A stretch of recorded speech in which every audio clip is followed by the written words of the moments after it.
Hello all, you're very welcome along to a very special segment of Word on the Street. I'm here with Eve. How are you, Eve? I'm good, how are you? I'm great, and I'm here. I'm very happy to welcome the head coach of Ireland Women's Rugby League team, Maddie Kennerson. How are you, Maddie?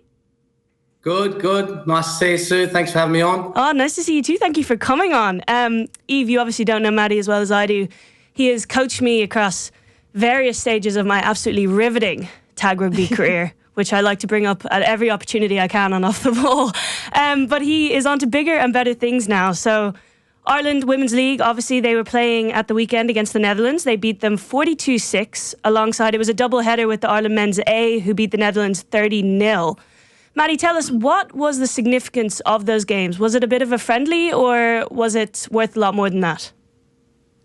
No, worth a lot more than that. Excuse me. I mean, it's our last game before we go to the World Series in Toronto. So having that game time was super important for the girls. It was the second time we've played the Netherlands, so they were after blood because it was a close game in the first one in Dublin in 24. I think we won 16-12, and that was actually to get through the next stage of qualifying. So they were super keen to host us and try and get one back, but it was a great performance from the girls, probably the best we've ever put up, and it's a really good stepping stone in a lead up to a tough World Series in a few weeks' time.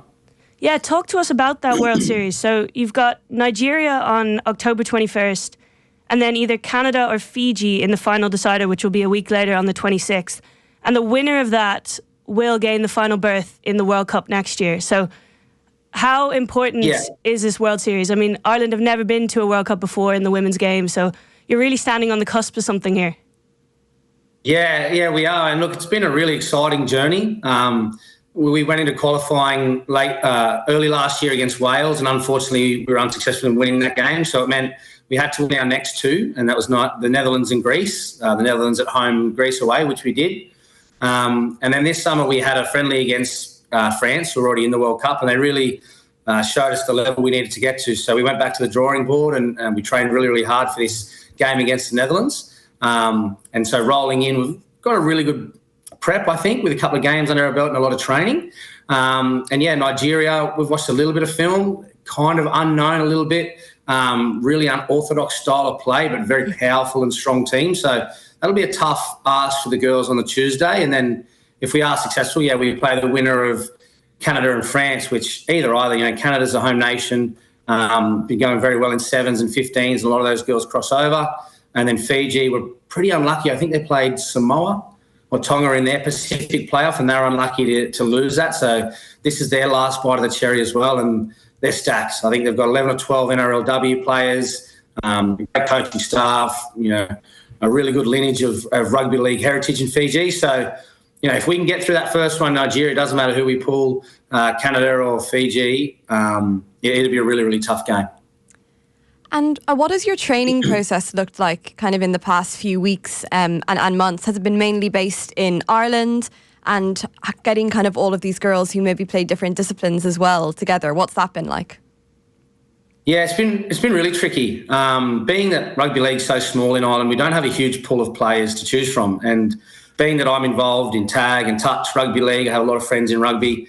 I go to a lot of different games, a lot of different codes, even GAA, and I pull players from all over. So in our squad, we've got GAA players, hockey players, tag, rugby players, soccer players that might have finished their career in their other sport or just wanted to try something new. And when I was back in Australia there, Christmas just gone, I did an open training session for heritage players based in Australia. So we have 5 of them travelling over, so they'll meet us in Canada. Oh, wow. So they've been getting video footage, game plans and strength and conditioning workouts and all those things from our coaching staff, but also been playing a very, very high level of rugby league down under, so they will only strengthen us when they arrive. And then the base of my squad here are in Ireland, and we have a lot in the UK as well, players that have immigrated and play over there, players that their parents or grandparents may have immigrated there and have that heritage. They play in the Women's Super League. So a lot of talent across the squad. Training-wise, we base ourselves out of Ireland. I mean, I'm trying to bring the game to Ireland as much as I can. People that know me best probably are sick of me talking about the sport and trying to convince people to get involved. So you've never asked me, Maddie. You've never asked me to play. What's that about? I think I have. We might have had a couple of drinks when I did. Sorry, continue there. Keeping the trainings at home is super important because I think it shows that, you know, the young women, the young athletes of Ireland that might be in any other sport that see they can play domestic, they can then play for Ireland and trainings are in Ireland. It makes it very accessible and I think is the way forward to growing the sport internally.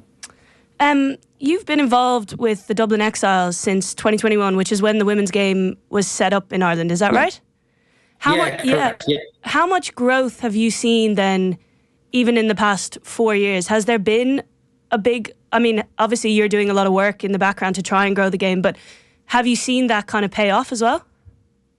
Yeah, I've definitely seen a payoff in the sense that the Irish team before I took over was very heavily influenced by the UK-based heritage players, and purely because they play more rugby league and a higher standard. But over the years of coaching in the Exiles and being involved in rugby league, the competition hasn't expanded. I mean, we were at 3 teams at the start. We went down to 2, came back to 3, had a potential for 4. We had 3 this year and some quite competitive games. But we are getting more players into those current teams that we have that are being influenced by friends or seeing the opportunities to play for Ireland. So the calibre of the games and the quality of players has definitely increased that I've seen over the last couple of years, which is really positive. And I think for the girls that are in the squad now and the opportunity that we have, if we are successful in Toronto and we get that maiden berth in the World Cup, I think, you know, that will just blow the sport wide open. You know, it'll give us a footprint, you know, on the world stage in rugby league. I think it'll give us a bit of weight to carry at home and maybe bring new people to the sport and hopefully get a bit more exposure like, you know, we're getting here, which is great. And thank you very much for it. So I think that's the next step, is really being recognised as being a team that can compete. And then I think players that see that within Australia, within Ireland in other sports might, you know, venture over and join the rugby league movement.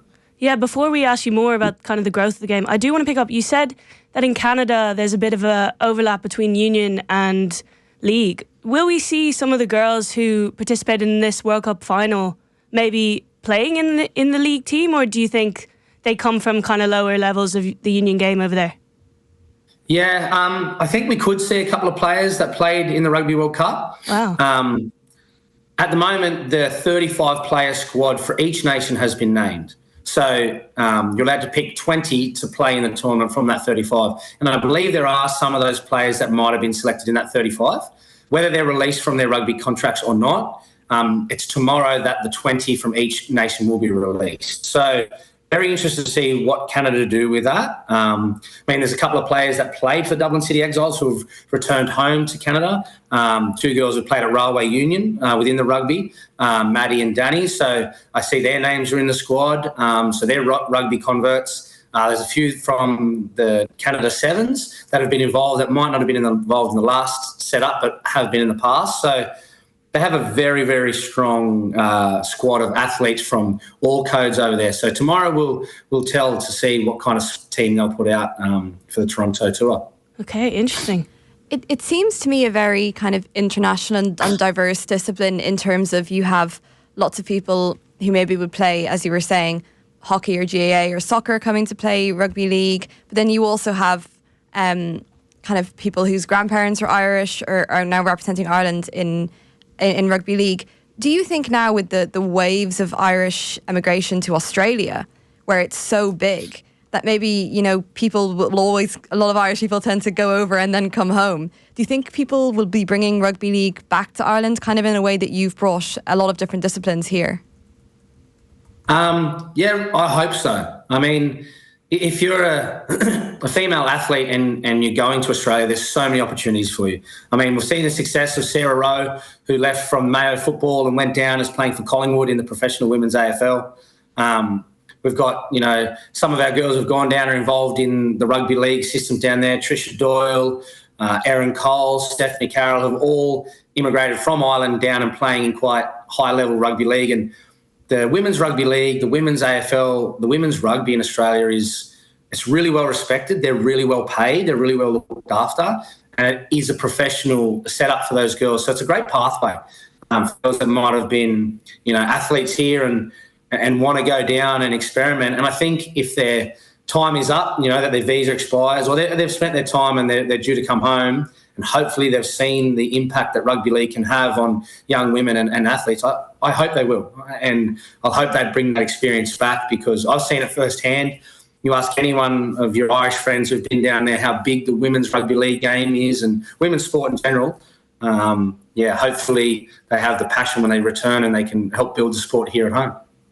Talk to me, you talked about AFL there.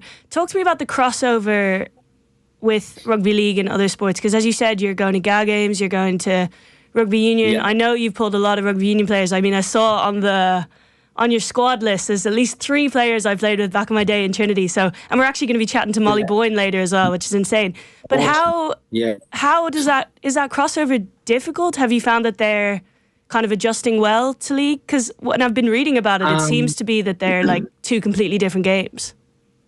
Yeah, they are 2 completely different games, and to touch on the differences, I would use a scrum half. So scrum half in rugby is still at the base of the ruck and distributing the ball and deciding which way the play is going to go, and does the same in rugby league. But where in rugby, let's say a scrum half might make 5 or 10 tackles a game if they're forced to. They're not really involved in the defensive aspect, where the scrum half, the dummy half, the hooker, we call them in rugby league, will make anywhere between 30 to 50 tackles a game, because they're smack bang in the middle. So the differences there in roles, people see similarities, but come over to rugby league, they're quite different, where our second row position we call is on an edge, is more like your outside or inside centre role. Fullbacks very similar, wings are very similar. A 10 in rugby is a 7 and a 6 in rugby league. So there's a lot of similarities, but also a lot of differences.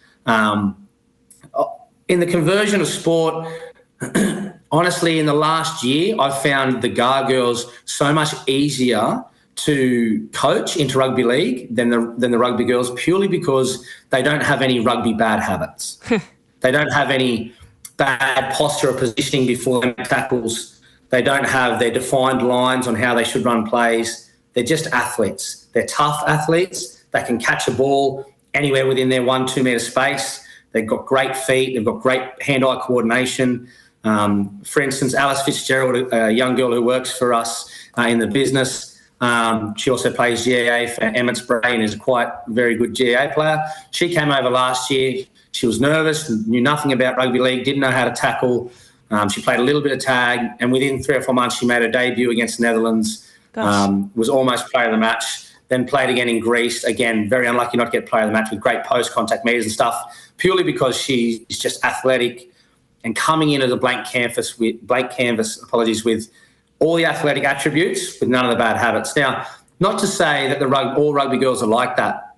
Molly Boyne's a great example. She doesn't have any bad habits. She came in very open-minded with a really, really good skill set and a great base to work from. She's a great defender, really positive, great ball skills, and just so open to learning. And you can see that in her development over the last 2 games she's played.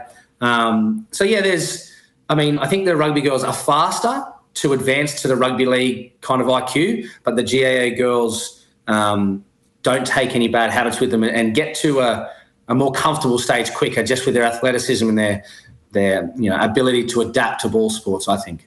That's so interesting. And how do you see rugby league keeping these athletes from various sports? Because obviously I presume they're playing now in what is maybe a down season for, I'm sure, the women's game, the women's union game anyway. I'm not too sure about the GA. But how do you keep them playing league in order to grow the game in Ireland? Yeah, I think Molly will be able to answer that better than I will. I'll ask her, don't worry. Yeah, because, and not blowing smoke up my own, but when the girls come over and they play and they enjoy it, a lot of them don't want to go back to rugby.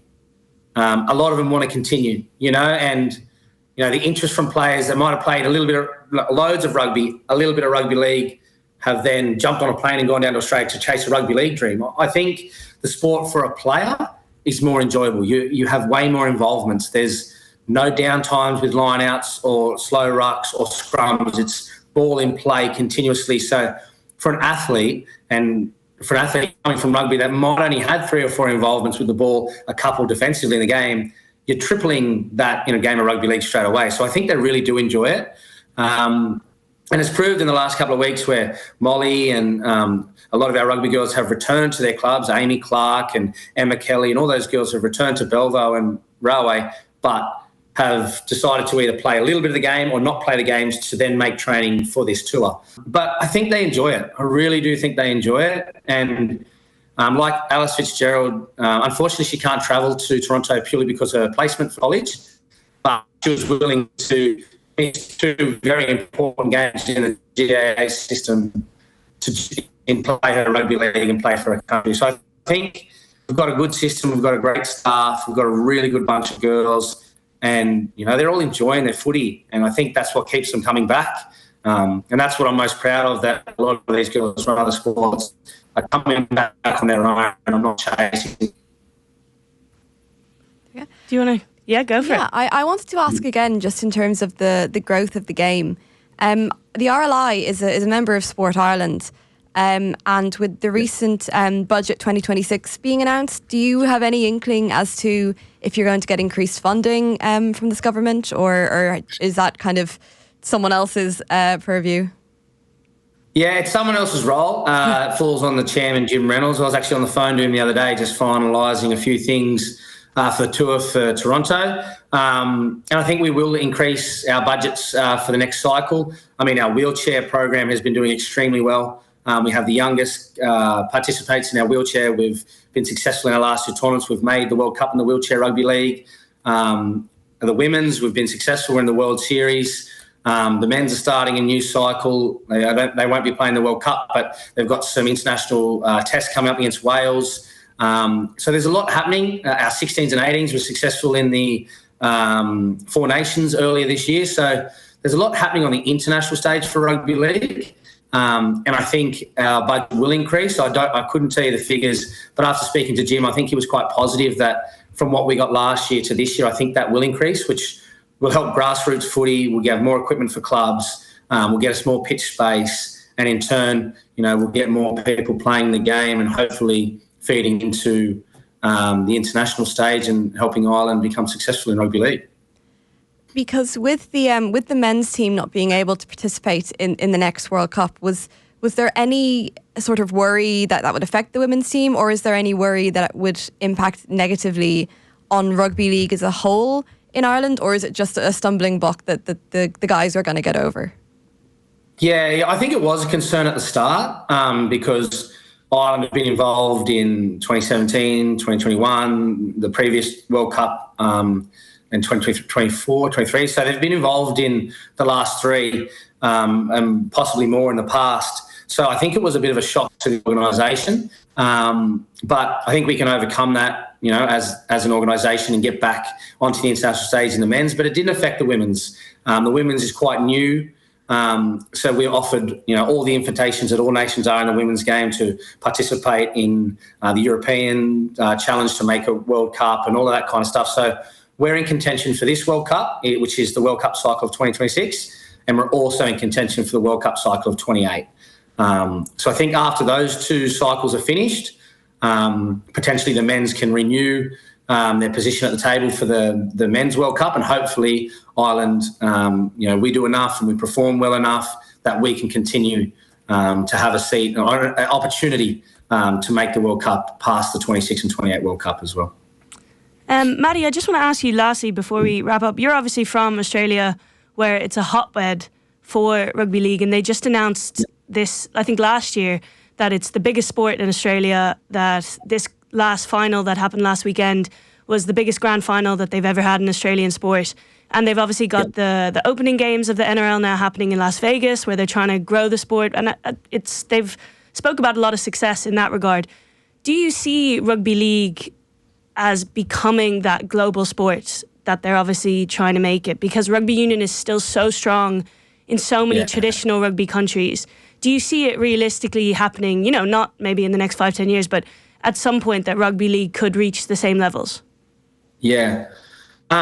It's really interesting, actually. Growing up in Australia, my father played rugby league for West, and I played rugby league and went to rugby league school and played at rugby league clubs. And so it's just part of our DNA, and especially the area we all grew up in, So, but over that time, from leaving the game, returning to the game as a player, as a coach, I've seen glimpses of that. I remember when the Toronto Wolfpack got a big funding and they were going to join the English Super League and go every week for games, and that was the start of something big. And the New Zealand Warriors in Auckland have been so successful in the past years, and now they've got a women's team as well. Have been quite successful. Australia is expanding. We're very dominant on the East Coast, but we're expanding over to Perth. There's a plan to expand to PNG. They'll play as well. So there's expansions in the Southern Hemisphere.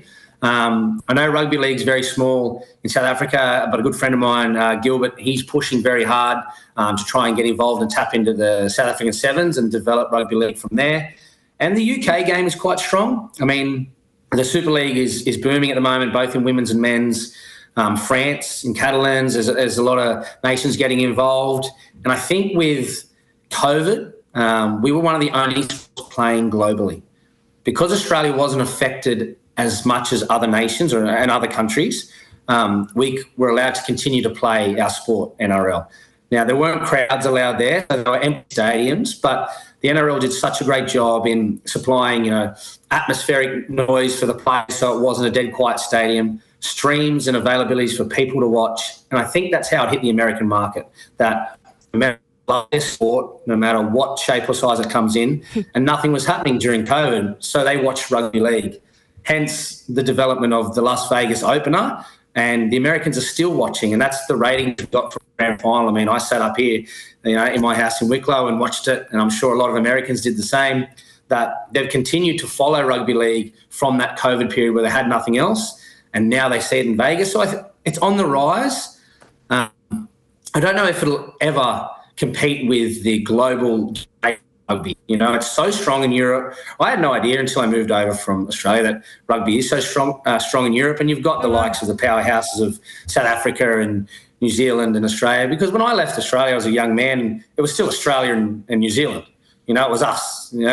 England would put their hand up. But now, Ireland is a powerhouse and France is a powerhouse. And, so I don't know if it'll make it into those countries as big, but it's definitely on the rise globally, where when I played and surely when my father played, and it wasn't. It was definitely, New Zealand played a little bit, England played, and Australia. But it's on the growth. It's on the rise. And I hope that in the 28 World Cup they expand again for more teams, because the women's is 8 or 10 teams. The men's has been decreased as well. And I know it's for the quality of games, but also I think it impacts nations like Ireland or Chile or South Africa, or nations that might just be new to rugby league, and if they can get onto an international stage in a World Cup, it might promote growth. So hopefully in 28 we can see the expansion globally for the World Cup, more teams, and that might help with rugby league expanding into other nations, and fingers crossed it can compete against rugby, because it looks a much better game, lads. It's only 13 on, it's faster, there's more ball in play. That's my dream. I'm a rugby league man through and through, so hopefully I see that expansion globally. It'd be great. Yeah, no, it's the classic, you can't see it, you can't be it. We saw the same with the Women's Rugby World Cup this past kind of World Cup series, but we'll be watching anyway, and we hope for a very successful World Series, and we can't wait to see how the girls get on in Canada, and we wish you the very best of luck, Maddie, and all the girls. Yeah, thank you very much. Thanks for having me on. Really, really appreciate it. Really excited. And, again, thanks very much, guys, for giving us the time to chat about it. Not appreciate at all. Thank you. Let's go Ireland. Yeah, let's go Ireland. See you now. Thanks. All right, welcome back to Word on the Street. I've just been with Eve, chatting to the head coach of Ireland Women's Rugby League, Maddie Kennerson. Now I'm here with Rachel. How are you, Rachel? Hey, Susanna, how are you? I'm good. And we are delighted to be joined with two of the Irish players. We've got Boyne and Storm Cobain. How are you guys? Good, thanks. How are you? Great. And Storm, am I right in saying you are the captain of the rugby league team this year? At the moment, yeah. I was on Saturday anyway. Sorry, say that again? I was on Saturday anyway. Okay, it's still yet to be confirmed going into the World Series, is it? Yeah, I think so. I think he's just surveying his options and then he'll let us know. Keeping you on your toes, I'm sure. Molly told me, Storm, that you have played every game for Ireland since the women's team was set up, which, with a bit of Googling, told me was in October 2021. Now you guys are standing on the cusp of a World Cup qualification. How does that feel for you? Yeah, obviously, whenever I first joined the team, it was sort of like an unknown entity. Like, we didn't really know how it was going to be. We didn't really know how far we were going to get. And the World Cup was actually supposed to be in France this year, and then France pulled out of it. So we'd actually qualified. Oh. And then because France pulled out of the World Cup, we've had to go through this whole other qualifications, process to get back into it. So I feel like we've gone around the world for a shortcut, really. Yeah, mad. And I know you play over in the UK as well, but how long have you been playing league? I've been playing rugby league since May 2021. Okay. But I've been playing rugby. I grew up playing rugby union, but obviously I'm from Northern Ireland, from the accent. So I've been playing rugby league rugby union since I was about 12, I think. So 15 years of rugby, but yeah, only four years of rugby league. Okay, and I'm sure we'll come on to ask Molly the same question, but what encouraged you to make the switch then 4 years ago? COVID, actually. Rugby league was the first rugby back after COVID. I was sick of just training and not playing matches and just getting a bit fed up of going through the motions and not having any competitive fixtures. So a few of the girls on my union team said, we're going to these trials at Bedford Tigers. You should think about going. I was like, oh no, I'll be terrible. I've never even watched rugby league. Like, I know nothing about the sport. Didn't even know that there was 2 codes until I came over to England for university 2017, and then people were talking about rugby league and I was like, what are you talking about? There's no such thing. So the switch was quite fast and quite dramatic, but I'm quite pleased that it's worked out for me in the long run. And are you still playing both or just the league now? Just the league now. I moved up. So I used to live in Luton. That's where I started teaching and lived there for 3 years. I played both whenever I was living there.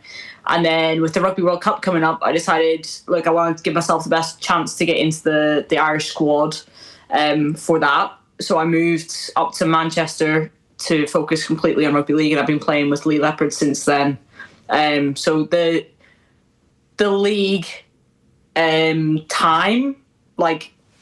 season, I guess, is from about April till October, and we get about 6 weeks off before we get into pre-season. So it's a full-time league.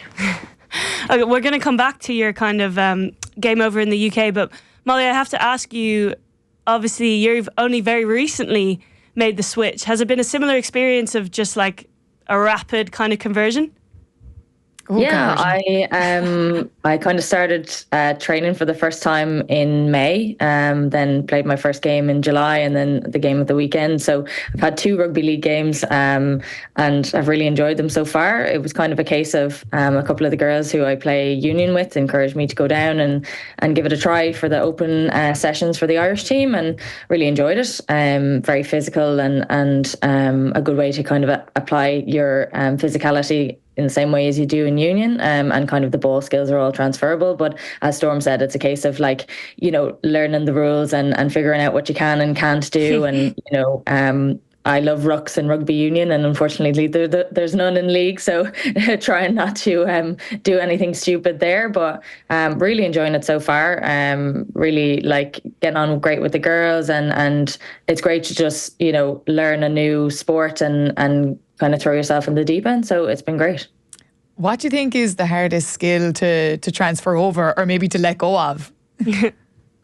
I would say probably not running to support somebody in a carry and kind of anticipating a ruck, and probably I'm a chop tackler, kind of grab for the ankles in union, and you kind of need to start higher and come down to kind of protect legs in league, so it's a bit more upright. So kind of adapting to tackle on the ball and then working to control the body as well is a change, where I'd be really my first thought would be snatching at ankles in union. So I think that just a change of the mindset really of how you're going to play the game and how you're going to approach contact is the biggest difference, I think.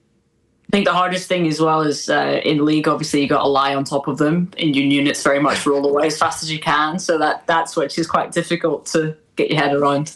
Yeah, it's funny. I was watching a video kind of explaining the rules of league, and it was saying that you don't have a ruck, and this guy was explaining it as like a ruck just looks like a giant mess of bodies, and it pretty much is. But then in league, it's for someone coming from a rugby union background, it's actually quite difficult to understand why the hell these people are wrestling on the ground for 10 seconds before they all just get up and keep playing. So there's definitely I'd say a confusing element to trying to catch up on all the rules. But Molly, obviously you captained Leinster in this season's Interpros, and that's kind of finished up now. You've obviously gone back to club, I'm sure, and this has allowed you time, I'm sure, to kind of explore rugby league. But have you thought at all about how you're going to balance the two alongside each other? I suppose that's kind of going on at the moment. When I first, went down to join the league trainings, I wasn't really sure where I was going to end up. But with the World Series coming up and the opportunities that brings, after the Leinster campaign finished up, I just kind of had a long, hard look at myself to decide what my priorities were going to be for the next while. And, with the World Series in Toronto in 2 weeks' time, I decided I want to put my best foot forward for that. So there have been some sacrifices in terms of not playing some of the union games that are going on at the moment. We've just started the AIL season. So when we're in the Netherlands at the weekend, my club team had a game as well. So it's just a case of, I was trying to be as open and honest with the coaching staff in my union club and with Matty with league as well. So there will be games when we're away as well, but I think the opportunity coming up is too incredible to pass by or to jeopardise in any way. So it's a juggling situation, and one that took a bit of time and consideration because I've been very committed to my rugby union team for a long time. So I think everybody has been very understanding about my commitments now. So it's great to have the opportunity to do both, and really for this month it's all rugby league. How do you guys feel going into this World Series? We were chatting to Maddie, and he was obviously saying that it's a little bit unknown. I know Ireland have played Canada before, but with Nigeria, there's not a lot of footage out there. That's obviously your first fixture. How does it feel as players going into this? Yeah, like you said, it's a bit of an unknown. I think the weekend's match against the Netherlands has really given us a confidence boost going into that. I know in myself, I felt really good coming off that pitch. It was the most fun I've had playing rugby in a while. So I think if we can carry that into this World Series, we'll be in good stead. We just need to front up, I think. And we know Nigeria are going to be a really physical team. So it's bringing that physicality to match it as well. And obviously if you're based over in the UK, Storm, how often are you training as an Irish team together? They had 2 sessions before the Netherlands. Unfortunately, I wasn't able to make either of those. Our league season had finished the week before those sessions, and I'd booked already to go away because obviously we get our fixtures for the season, and it's sort of, you don't go away at all until that's over. So I booked to go away those 2 weekends. So I missed both of them, unfortunately. But those have been our only 2 sessions since the France match in July, I think. And if they haven't, the sessions have conflicted with fixtures that we've had for club in the UK, because obviously our league season is very different to the league season in Ireland. So it's a bit of a balancing act, really. Yeah, girls got to have her holiday as well, in fairness. Yeah. And in terms of like the upcoming games now in Canada, are you funding your own flights for that? Yeah, we are, unfortunately. I'm quite fortunate that I've been captain for Lee this season. So I got invited to speak at a captain's run event that was happening at the stadium for Lee Leopards. And, it was brought up that we were having to fund our own flights, and really, really grateful that a company here, Structura, have sponsored those flights for me. So they've covered those. So I'm not out of pocket, but I know a lot of the other girls are. And when your flights are over $1,000, and you're having to take time off work to go out there as well, that's a big commitment, and it's a big financial impact as well. And all the kind of flights back and forth for training, I know Maddie was saying that a lot of the players are now based in Ireland, which is great for kind of growth of the game, but I presume there's still a lot of people coming from the UK. Are they paying for flights across for training and that kind of thing? Yeah. And when we played France in July, I've had to fund those flights as well. So, and then any like car park that you drive to the airport early in the morning. So I've got to park my car at the airport to then get a flight. I'm really thankful that are really fortunate that my family all still live in Ireland. I'm the only one that's left. So where other UK based girls have to fly in and they've got to figure out a way to get from the airport to training, or figure out a way to get from the airport to matches, I fly to Belfast and then my mum's my taxi. It's like old times, back to whenever I was on my mum's still my taxi as well. Yes, but like I said, all of that's self-funded. Any flights for training, self-funded. Food while we're over, that's self-funded. Yeah, like when we played Netherlands on Saturday, flights and accommodation was self-funded. Yeah, it's a big commitment. Do you think if you manage to win this World Series now in October and make it to a World Cup, do you think that would have a big impact on not only media attention, but then potential funding from, I know you get some from Sport Ireland, but maybe sponsors as well? I'm hopeful that it will. I'm hopeful that it'll bring attention to us and how successful we have actually been. You know, as a team that's only been set up for 4 years, to make it into a World Cup, like, that's phenomenal. I don't think there's a lot of countries in the world that could say that. So I'm really hopeful that, you know, if we do get into the World Cup, then we can get the backing of local and national companies. Yeah, I think it's all about kind of, you know, media presence as well. We've seen, like, with the Rugby World Cup for Union, like, the more that's out there, the more that people are aware. And I think even just the post that you guys made through Off the Ball to kind of ask people questions about rugby league got shared with everybody that I know who plays here. So it's just about kind of raising awareness, and the more people who know about the great things that are happening, the more they can support them, because if they don't know about them, they can't possibly engage with it. So, you know, the performances then kind of give opportunities for that too. Yeah, you need a few TikTok stars as well. You need an Anna McGann and Eve Higgins on your team. That's it. I think can think of a couple of people will nominate for that job. So we'll get back to you on that. Perfect. I'll look out for it. And as well as the media coverage, obviously that will do huge things for the game. What else do you think can be done to help grow rugby league in Ireland? Because, as you said, with those posts that we put up, the response we got was astounding. You know, people are passionate about it here, but we don't seem to be seeing that in playing numbers.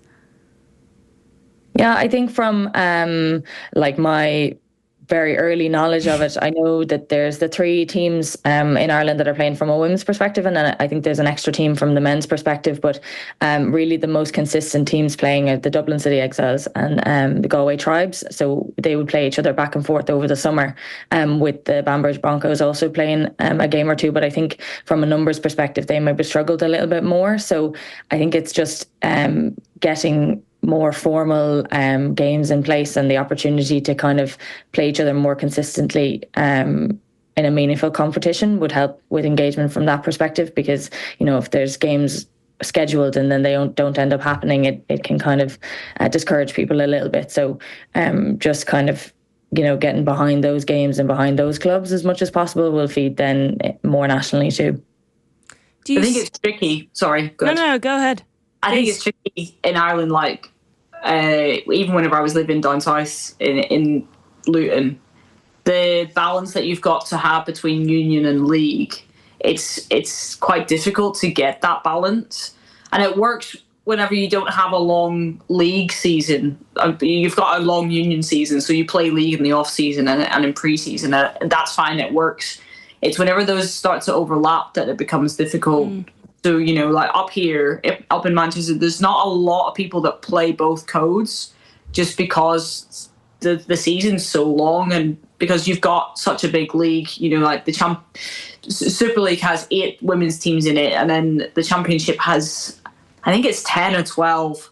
So, you know, there's a lot of teams there that takes a lot of time. Whereas whenever you keep it to 3 teams in Ireland, I think that's why you've got quite a lot of people who play dual codes over there. It's quite a short league season compared to the union season, so people just play it as like a summer fun sport and fitness. Do you see rugby union being a realistic feeder for league in Ireland? Because as you said, people will play league for a bit of crack and then go back to, you know, their serious sport, which is rugby union. And we had, when we put that Instagram post up asking people, is there space for rugby league in Ireland? We had some comments saying that, like, no, where are they going to get the players from? So I wonder, what do you guys think? Like, from your experience, is it realistic that you can convince girls to come over from union or GAS, we heard Maddie talking about earlier, and stick at the sport? I think so. I think we saw it a lot. We see it a lot with rugby union, with girls coming from different sports like Gaelic football and stuff, and especially rugby sevens. Like, if you have athletic ability and, you know, you have ball skills, they can generally transfer. And, you know, learning a new sport or a new skill is something that kind of comes inherently to people who have been involved in sports for their whole lives. So I think, like, it's definitely something that can transfer.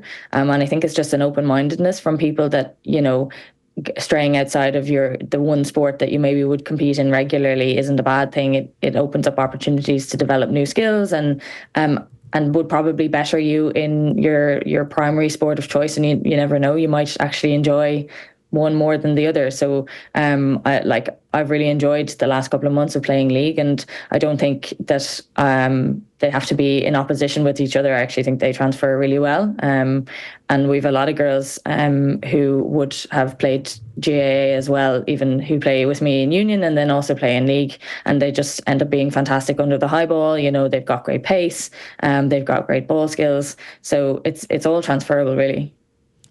Do you think there's space for both to exist at the same time, like have the union season and then the rugby league season maybe during the summer? Or is the hope that it'll get to a stage where they're both so big that they're kind of their own entities? I'll let you answer that, because I feel like that's an Irish-based question.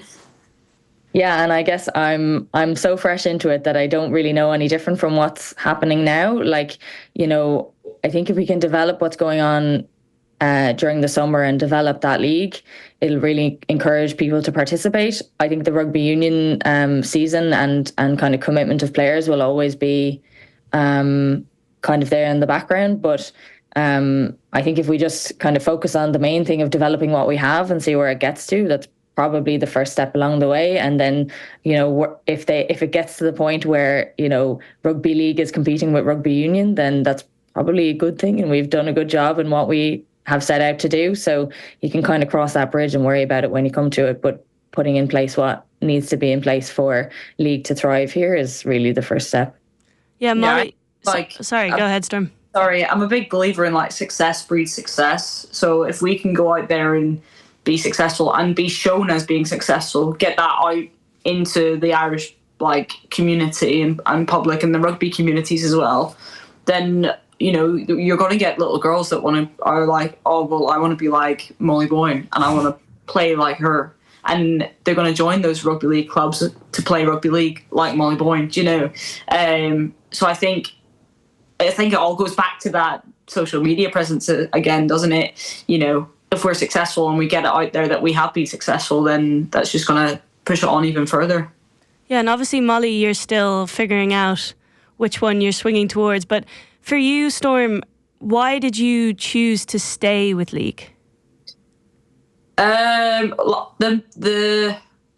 main reason at the beginning was to get into the World Cup. That was something that I really wanted to push for. And then when I actually sat back and thought about it, I enjoyed league more. I think it suited my style of play more. The hard lines, the big tackles, the running hard, the just tackling hard. I wasn't a big fan of rucks.